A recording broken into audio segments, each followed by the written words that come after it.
Greetings and salutations, race fans, motorsport lovers, and others, and welcome to another special edition of our lockdown series, Raceday Legends. A couple of days ago, we spoke to George Fouchier. Tomorrow, we're going to talk to Janelle de Villiers. But today is the mayor of Randfontein, a man larger than life, an absolutely special racer from years gone by, and a man who we love to talk to, Roelf du Plessis. Roelf, thank you very much for joining us, and welcome to Raceday. Well, welcome. It's a very big honor for me, guys, that you guys can have me on the show. Well, it's for us. You are Jou Bliksem. That is Roelf Lekker du veel Plessis. koekie vir my. Dis nou mooi. Roelf, you're an Paul. absolute legend. You on your plot in Randfontein at the moment. You've got a lot of space there. You've got your workshop, your panel beater shop. You're surviving. Now, what happened is 5 years ago, I actually closed my panel shop in town. I was just a few blocks from Ben Morgan Road, where he teaches me racing, teach me panel beating, teach me everything. I sold everything there, and I came to my plot. I got this plot for 25 years, and I got a very nice workshop here. I got a 900 square meter gym here, and then I got about a square workshop here, which I actually just prepared my race car before. After work, I came here and prepared my race car, but which is lekker now. Everything is here under one roof, basically. So I enjoy myself at my plot. That's like a Roelf. Gym has been a part of your life, and what do they call it? CrossFit. That's when you get mood of a cross and you get fit. And you've competed in CrossFit competitions, and we call you the Hulk, the Incredible Hulk. I mean, just look at that picture. There's Roelf the Hulk, the gym bunny. Yeah, when I was overseas in Dubai, you won't believe how many people ran up to me and want my signature say, can we speak to you, Mr. Hulk? I think it's more my moustache, you know. Unfortunately, I smoked this moustache and now it became grey. So, I think I don't look like Hulk. Hulk look like me.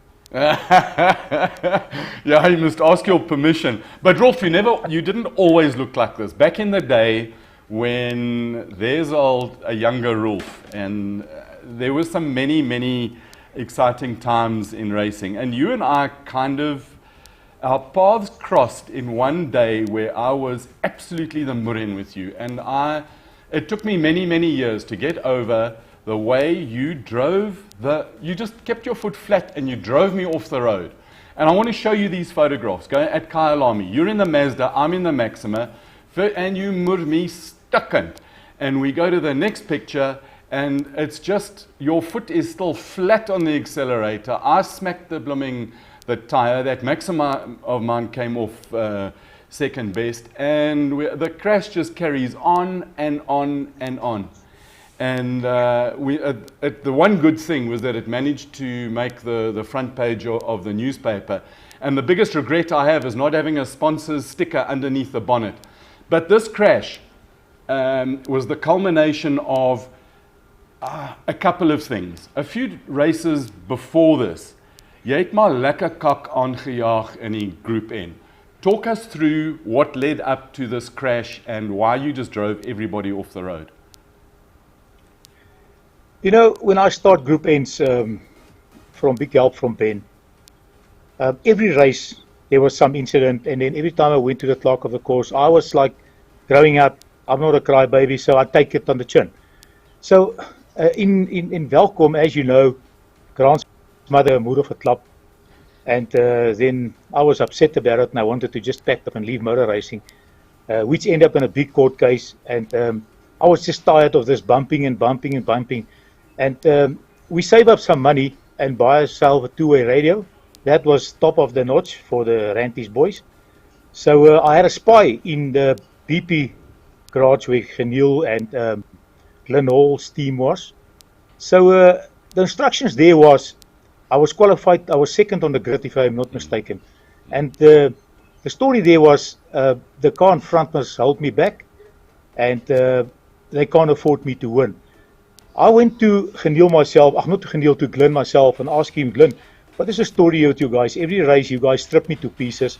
You always had an issue with me. What is the problem? I'm a privateer. I try to make a living out of this. And why do you guys always got someone here bump me or take me off? Doesn't matter who it is.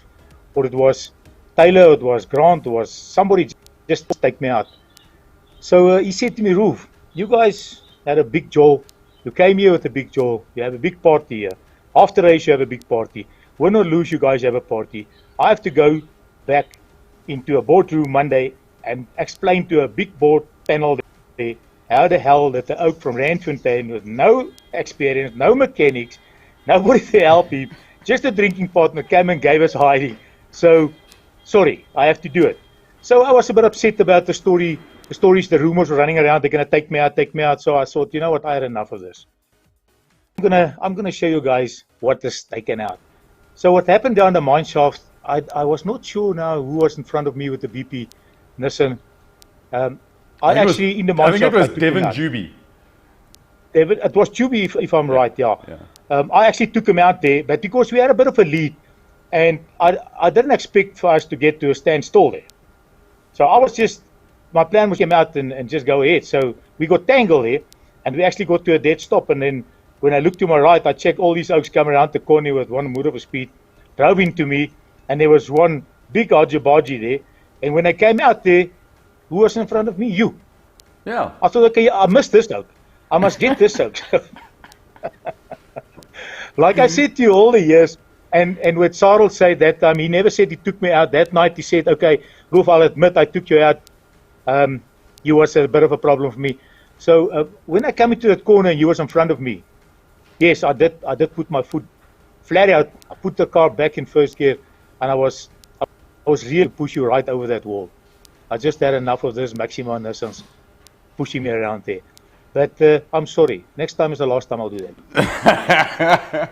But it took me years because from my point of view, I was trying as a privateer to try and catch up, and for one or other reason, I could never run with the guys in the front. And I came bottom of the mine shaft, and I saw there was Snottenharder flying, and you were coming out and a little bit slower, and I decided that the best way to pass you is just keep my foot flat and just miss you and go there. But the car understeered, so I didn't hit you on purpose, even though having that night that you and I spoke with Sarel at Swartkorps, and we spoke through this whole thing, I now understand that you thought that I was mooring you on purpose. My point of view, I just understeered in.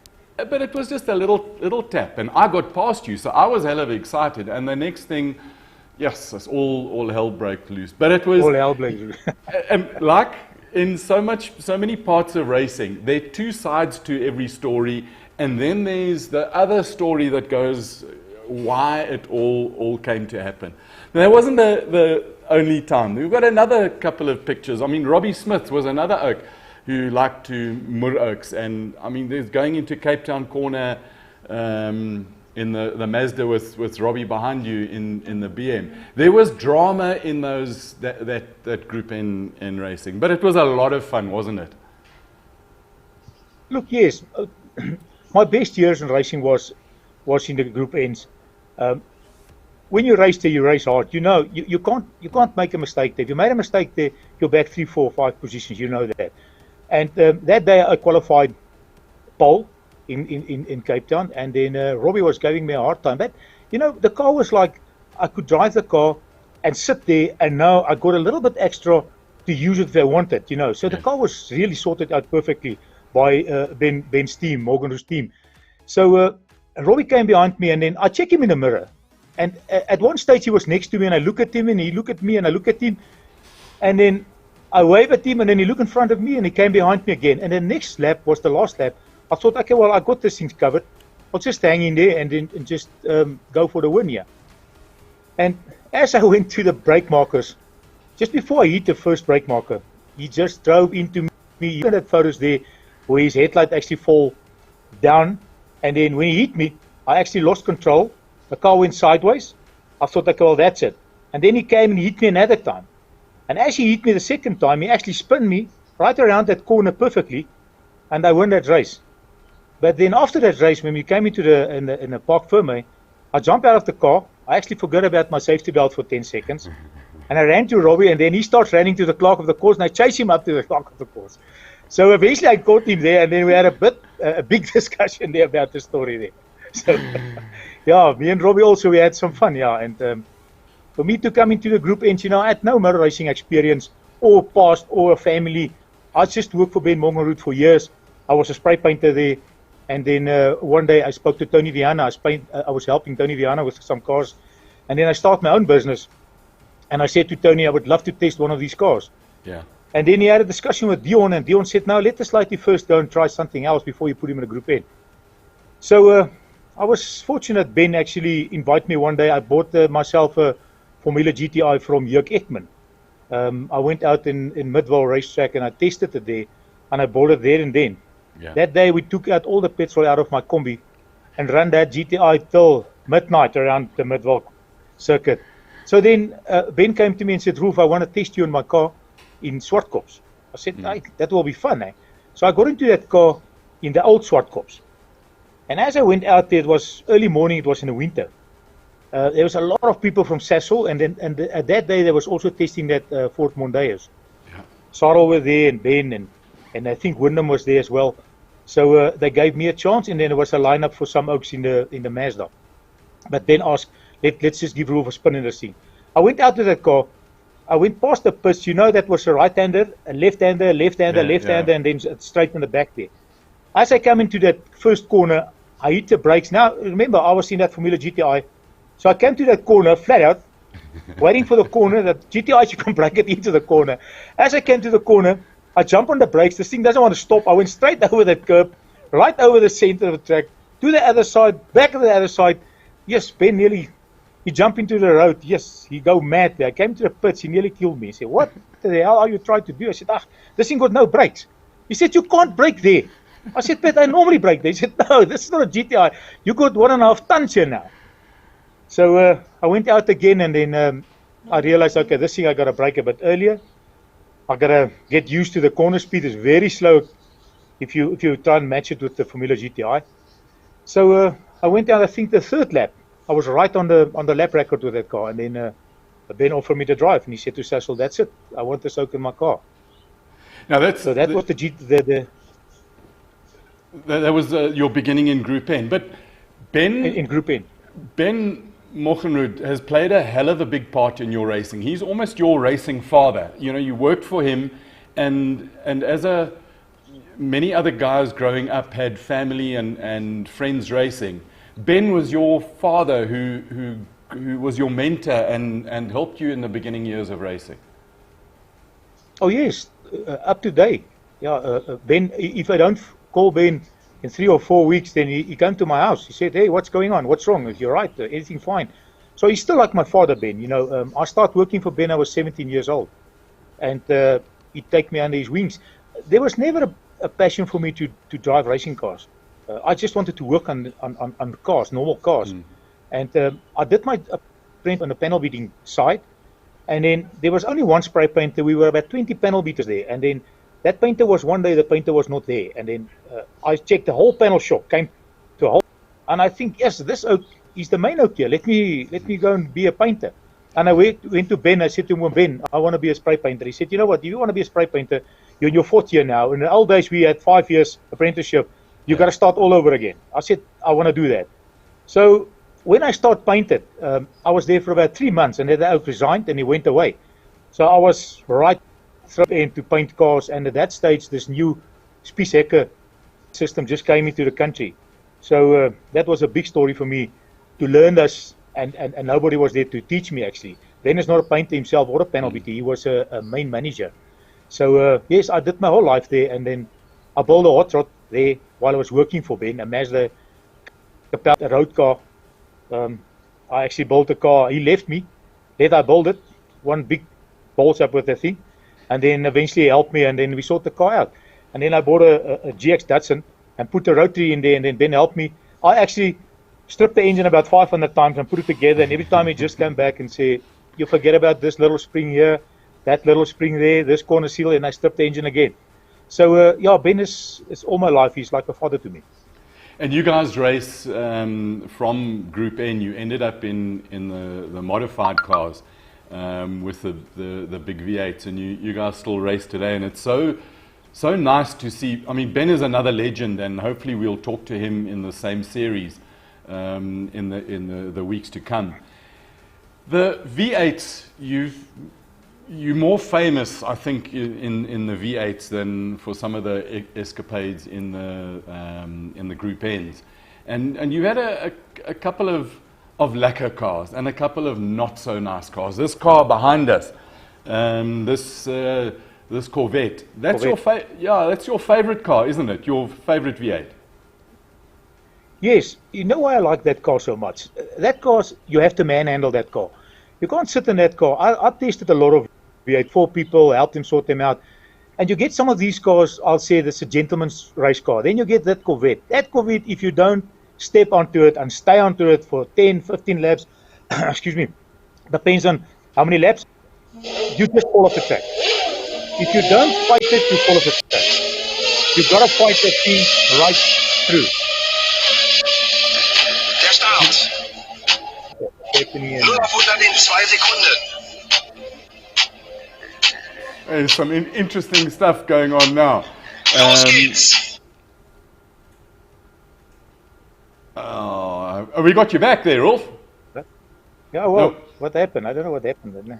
I tell you what, it's the oaks who like watching us and checking out what we're doing, and if you're having too much fun, then the oaks come and cause a whole lot of cuck. So you were saying that car, you've got to actually drive hard and keep at it, Yeah. and then it rewards you.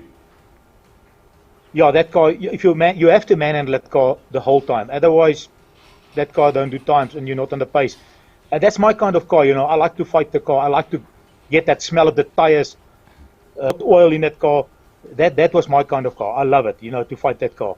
The Calibra I raced, in those days we raced a race a month. There was 12 races a year. When I started, it was 97, 98, 99. Yeah. I won with that Calibra. Out of the 24 heats, I won 23 with that Calibra against Willie Hebert. Yeah. So that was a nice car to race. I remember always I went to Willie and said to him, you know what, Willie? I train, I got horses here, I ride horses, I train, I ride bikes. I did everything to stay fit, to come and beat you. And then every time I had a dice with Willie, he was in front of me for at least half of that race. Then I sit behind him and work him out and work him out. And every time at Goodyear, that was my strong point, the Goodyear corner. Yeah. I could hang him there, dive in the inside, hang him wide, and pass him. And you know what was the best part there? Every time I pass him, he just threw his right arm outside the window and hold the steering with the one hand. And when I passed him, I thought, how the hell does this old man manage to sit that calmly? I fight myself in the back here. I was sweating here to try and get past him, and then he just threw his elbow out the window when I passed him. As if I gave up, he said, okay, well, you got me. So I had very, very good, and I learned a lot there. And Hubcap was or is still a legend with the Opals that he drives and the stuff that he does. What another massive character. But I want to go back to this picture number 10, the yellow one. That Opel, ex-Johan Fourie car. You hated that thing. Why? Oh yes, I bought that Opel team. I took that car from PE right to Swartkops. I tested that car, I did about 10 laps, I got out of that car, I looked at that car, turned away and I got into my tow vehicle. My wife said, what now? I said, you know what? That is not the car Johan Fourie drove. That is not, never in his life. If he can drive that car and do times with that car, I'll kiss his ass. So I never had luck with that car. That car caught a fire with me, or a light with me in Swartkops. I jumped out of the car while it was driving. I left the car to run into the wall himself. I dived out of the car. So I had never luck with that car. So I parked that car and stripped it. And did you ever work out what was actually wrong with that car and why it sucked so much? I don't think I want to bring up sour grapes and things. Mike Fourie was a big friend of mine. Yeah. I can't blame Johan for it. Johan was just a driver. But after that, the whole team fall apart. The puzzle come together. That the Oaks who used to work there, they nailed me. That's it. End of the story. They just nailed me. They gave me a piece of shit. That's what they gave me. But let's work out to move on to that not pieces of shit. We've got that picture with the Mazda and all the cups. Going back to that Mazda, that was... Oh, that's Calibra. Calibra, I mean, yeah, same thing. Mazda, Calibra, yes. Opel. It was such a successful car, and you and the car as a combination. Do you know what it is that made it so successful? Colin, I think I just at that stage, my whole heart and soul was in that series to prove a point there. When I moved in there, I remember Willie came up to me and said to me, "This is not Group N's. Here you don't bump people around. Yeah. This is fiberglass cars." And my first race ever in that car, Willie took the backside off of that car. He drove into me in the end of the mine shaft. He took the whole back fender off it. So, but I had very big success. That car was awesome to me. You know, moving on to a lot more recent, we've got a picture, I think it's last year at Kyalami. I saw you get out of this car. It was incredible. It was a very, very hot day. How do you still gym a lot to stay fit in the car? And which is your first love, the gym side or the driving side now? Oh no, racing. Since I started race, my first race ever, that was my side. You know, the gymming, I never went and trained for competitions or for something else. I just do it because I was loving it. Why I was start training is years ago, a nephew of mine used to work on Ben's the Mazdas, the rotaries, just before the 3 and the 4 rotor came in. And then he got in a fight in a pub and they got killed in a pub. But I was very, very skinny. I was weighing 64 kilos. And the guy who killed him picked me up on my neck and he said to me, "You next." And I walked out there and I said to myself, "I'll come back. But I'll come back myself. I'm going to sort you out myself." And then I start training 3-4 hours every day of my life. Saturday, Sunday, Monday, every day.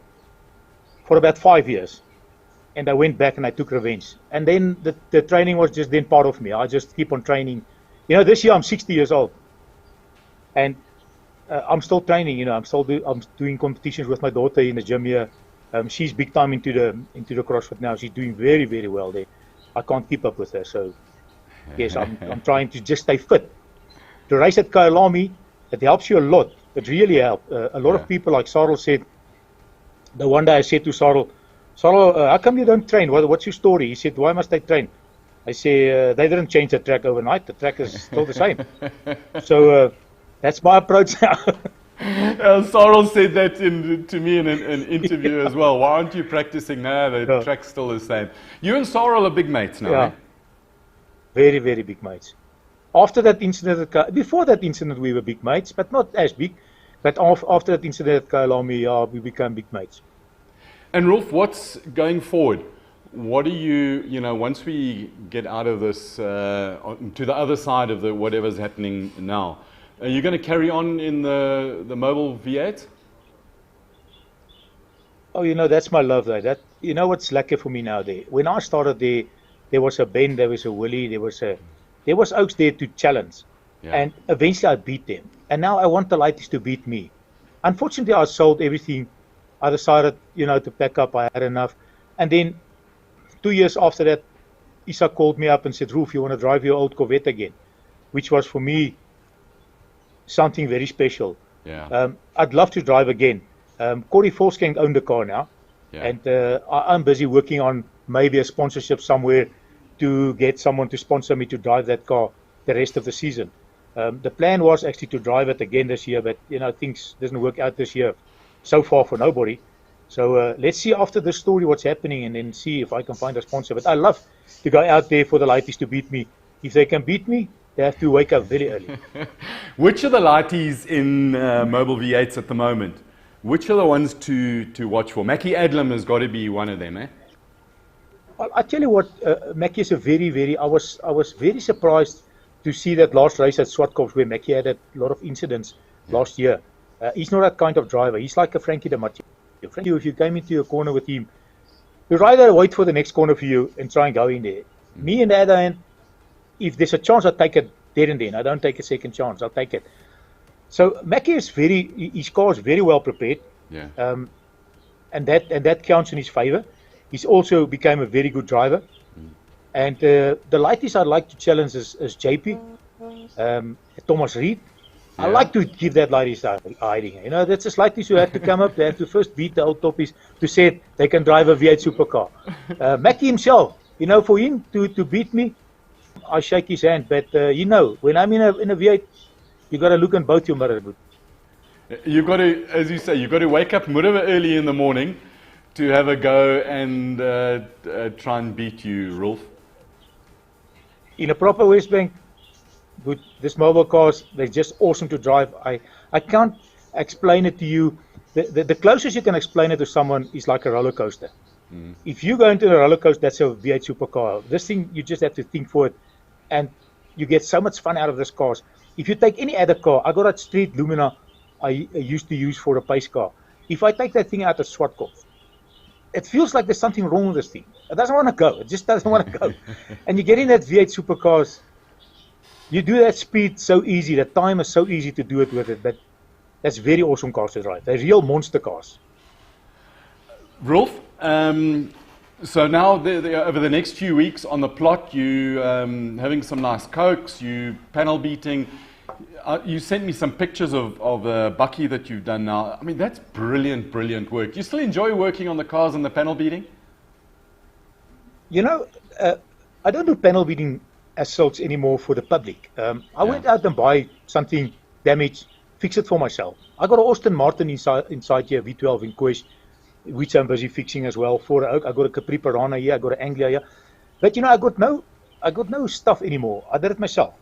My bucky was a normal Ranger bucky.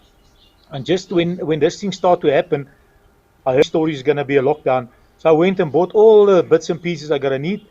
So every morning I woke up, went to the workshop, build here, build there. Now I'm finished with the bucky. I actually this morning started with that Aston Martin to start fixing that. So for me, it's actually very nice at my plot at this stage. You know, this is the first time I'm really happy to be at my plotter. Well, I'll tell you what, Roelf, one day is one day. And I'm going to come out to your plot and we'll have a few cokes and have another chat. But it's been absolutely brilliant having a chat with you. And Roelf, really, thank you very much for joining us on Raceday as part of our Legends series. It's been for me a privilege talking to a proper hero, a guy who's added so much color and so much character to racing. And for that, Roelf, we thank you. Thank you very much. Thank you very much, Colin, and sorry I bumped you. I think I felt a good stuff. No, it's okay. Your foot slipped. Roelf du Plessis, be well, be safe, and we'll see you on the other side of this. Thank you very much. Thank you very much, guys.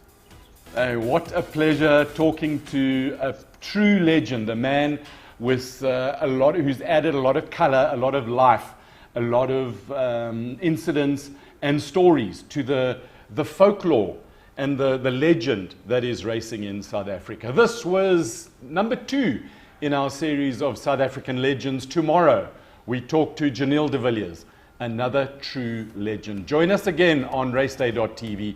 Thanks for watching us. Be safe, have fun. See you tomorrow. Cheers.